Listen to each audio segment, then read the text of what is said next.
मित्रांनो, माझं नाव सागर आहे आणि मी अविवाहित 32 वर्षांचा एक पुरुष आहे आणि मला माझं शरीर सुखासाठी काय नाही ते वाली पुस्तकंही वाचून दिवस काढत असतात. असंच एकदा माझ्या शेजारील बाई आणि मी, तर चला कथेला सुरुवात करूया. तर बीडी चाळीच्या एका कोपऱ्यावरची शेवटची खोली आहे. तिथे वारा खूप थंडगार सुटतो. म्हणूनच आम्हास तीच खोली देऊ केली आणि विशेष म्हणजे भाडेही कमी घेतले त्याचे. आभारच मानायला हवेत. तसंही त्या बाजूला जरा अंधारच असायचा. सार्वजनिक नळावरून भल्या सकाळी घमेली आणि भगुनी पाण्याने भरून ठेवणे हाच आमचा रोजचा दिनक्रम असायचा. रोजच एकच मन दिनक्रम करून करून फारच कंटाळा आला होता. कारकून असलो तरी सरकारी नोकरीत असल्याने आराम सदा सर्वकाळ ठरलेला असायचा. मोजून 2-2.5 तास कचेरीत जाऊन खुर्ची गरम करण्याखेरीज अन्य काम नसल्याने मन विटाळून गेले होते. तसे दिवसभर चौपाटीवर भटकण्यातही मजा राहिली नव्हती. तर त्या दिवशी बुर्जीचं पार्सल आणून खोलीवर निवांत आस्वाद घेत होतो. कुणी एक बाई आली आणि डोकावून गेली.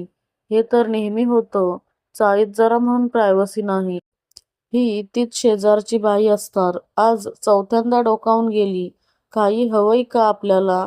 ती दरवाजापाशीच उभी असणार या अंदाजाने म्हणालो. मग साधारण 10-20 सेकंदाने पदराशी चाळा करत तिने पुन्हा हसून डोकावून पाहिले. काही नाही, सहजच बघतय. बहुतेक ती सुद्धा हवा-पाणी खायला बाहेर मोकळ्या जागेत आली असावी. मग शेजारधर्माला जागत आम्ही विचारले, झालं का जेवण? खरं तर कुणास ठाऊक, पण फार लोकप्रिय प्रश्न आहे.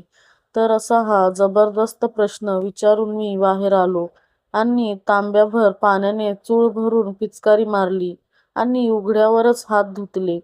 मोकळ्या जागी हात धुण्याची गंमतच वेगळी.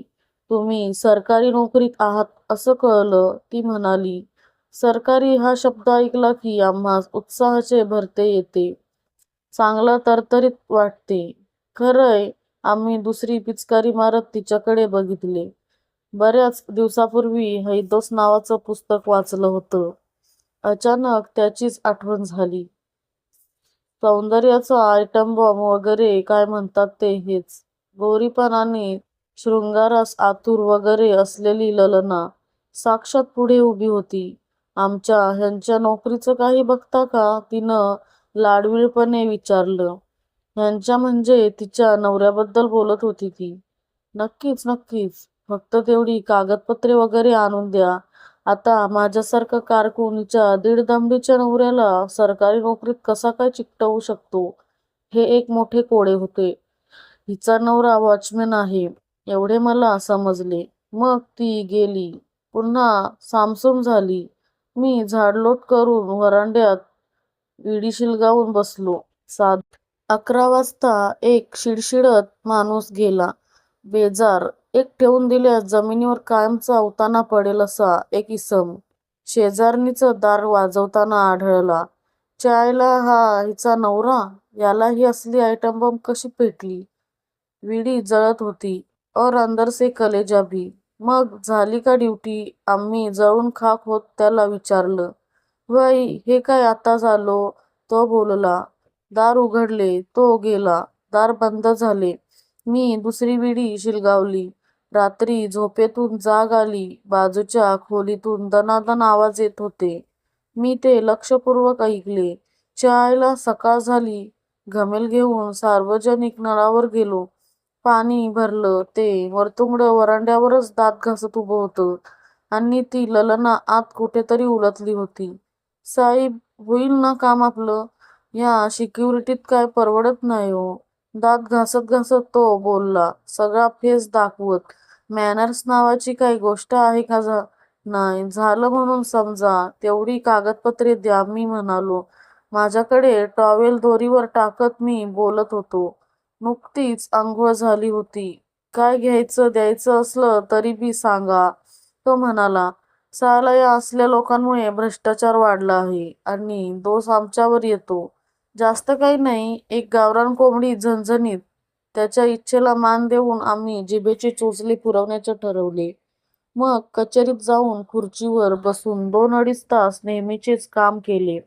चौपाटीवर फिरलो, भेलपुरी खाल्ली, सहज आठवले तसे हैदोसचा एक उत्तम अंक विकत घेतला आणि घाईघाईने दुपारीच खोलीवर पोहोचलो.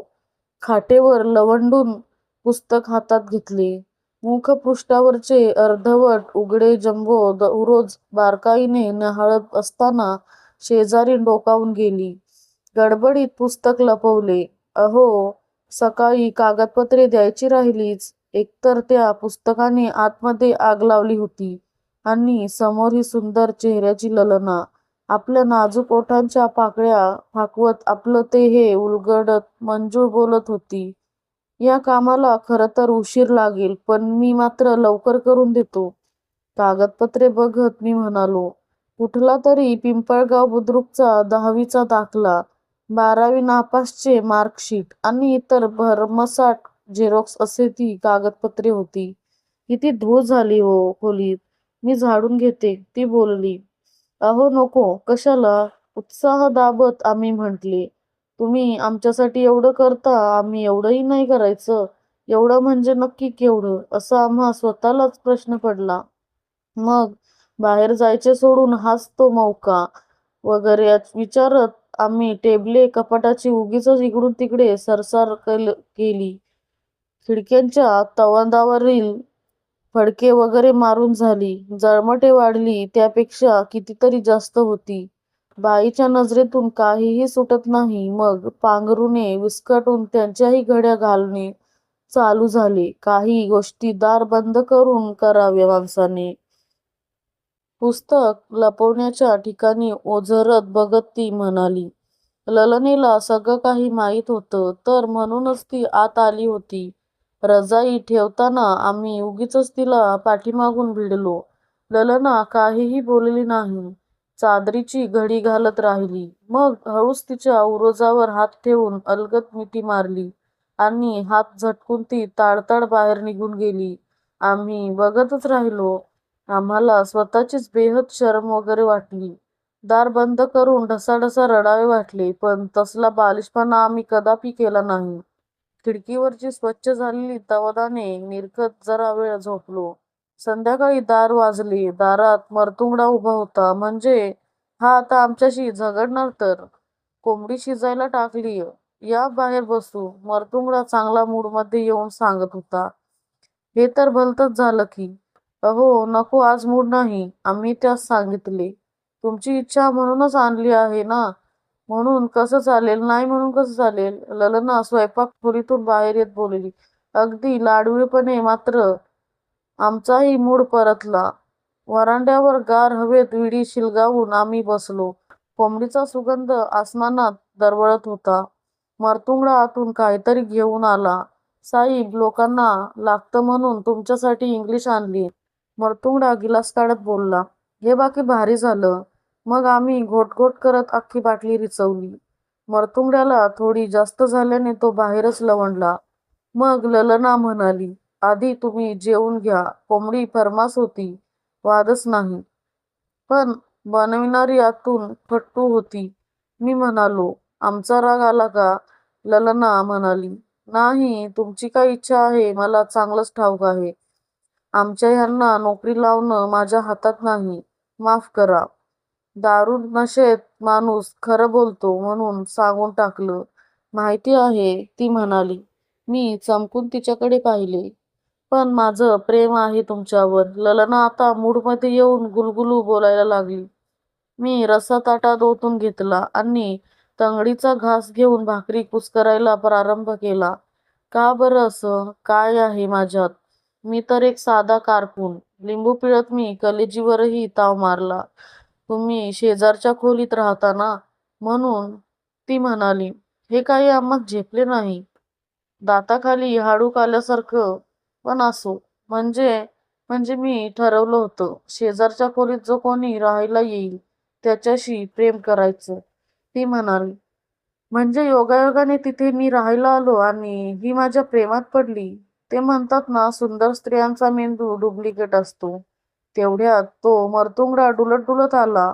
त्याने उगाचच 1000 वेळा माफी मागितली. तसंही त्याच्याबरोबर जेवण्यात मला विशेष इंटरेस्ट नव्हता. मग कोपऱ्यात बसून त्याने कोंबडीचा फडशा पाडायला सुरुवात केली. मी जेवण संपवून खोलीत जरा लवंडलो. पोट तर तृप्त झाले होते, पण बाकी विचार करत पुस्तक काढले. तेवढ्यात ललना आत आली आणि अशा परत एकदा पल्लवित झाल्या. बाई आणि बाटली हे विचित्र समीकरणात जुळून येणार तर.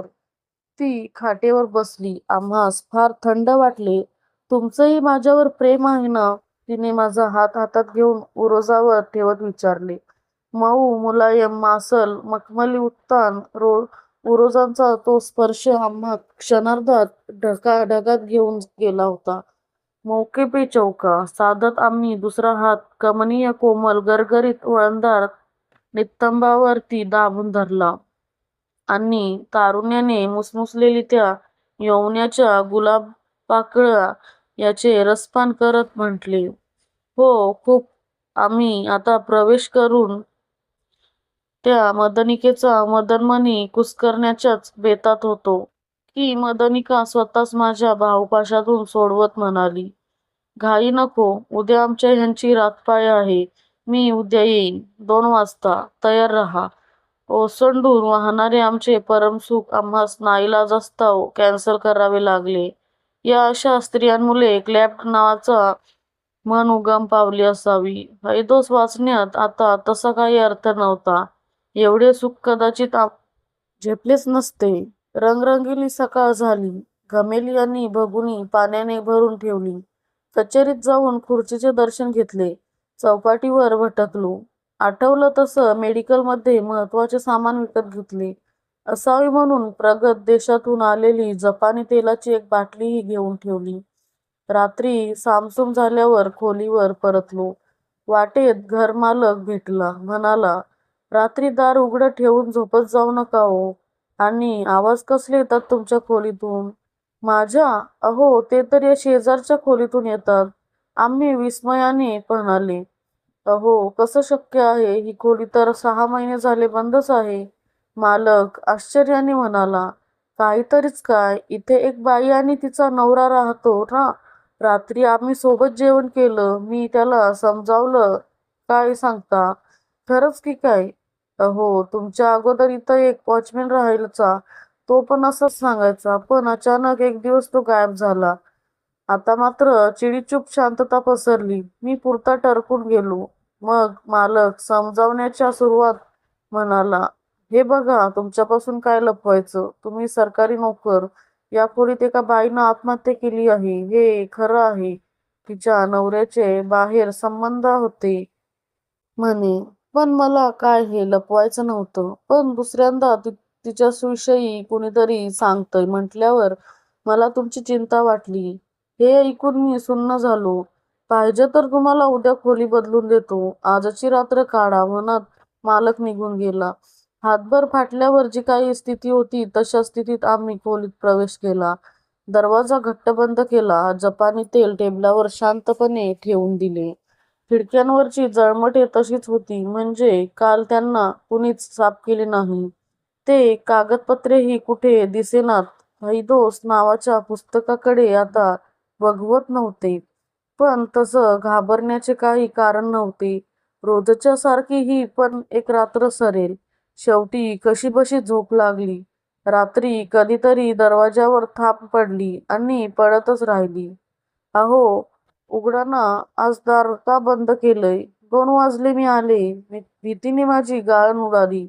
पण होतंय तरी काय बघू म्हणून मी शेवटी दरवाजा उघडला. लोक म्हणतात त्या रात्री खोलीमध्ये एवढे दणके बसत होते की अख्खी बिल्डिंगच दणाणून गेली होती. तर मित्रांनो, तुम्हाला या कथेतील पुढील भाग ऐकायचा असेल तर चॅनलला सबस्क्राईब करा आणि एक लाईक करून कमेंट करून नक्की सांगा तुम्हाला कशी कथा वाटली ती.